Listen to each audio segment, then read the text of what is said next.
Welcome to NTM news. సంవత్సరం నుండి machine Bhagiratha నీళ్లు రాక ఖాళీ బిందెలతో రోడ్డెక్కిన మహిళలు. రంగారెడ్డి జిల్లా మాడుగుల మండలం ఇర్విన్ గ్రామంలోని ప్రతాప్ నగర్లో తాగునీటికి కటకట. కాంగ్రెస్ ప్రభుత్వం వచ్చినప్పటి నుంచి మిషన్ భగీరథ నీళ్లు రావట్లేదంటూ ఖాళీ బిందెలతో రోడ్డెక్కిన కాలనీవాసులు సంవత్సర కాలంగా తాగునీటికి గోస పడుతున్నామని, అధికారులకు ఎన్నిసార్లు చెప్పినా పట్టించుకోవట్లేదు అంటున్న కాలనీవాసులు ఇప్పటికైనా అధికారులు స్పందించి వెంటనే సమస్యను పరిష్కారం చేయాలంటున్న కాలనీవాసులు. మా గల్లీ దగ్గర మిషన్ భగీరథ టాంకీ ఉంది. ఆ టాంకీలకు నీళ్లు వస్తలేవు. సంవత్సరం అవుతుంది. ఇంతవరకు సుక్క నీళ్లు లేవు. ఇండ్లకు నీళ్లు వస్తలేవు. కొట్టుకొని సత్యకాలం ఉంది.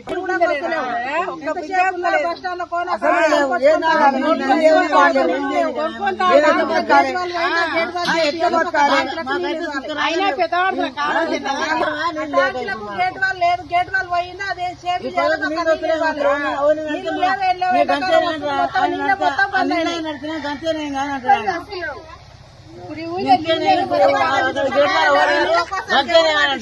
ఆయన చెప్తేనే మరి ఏంది ఆయనది నాకు అర్థమవుతలేదు. ఇక్కడ నీళ్ళు లేకుండా గాడిలో కాస్తున్నాం.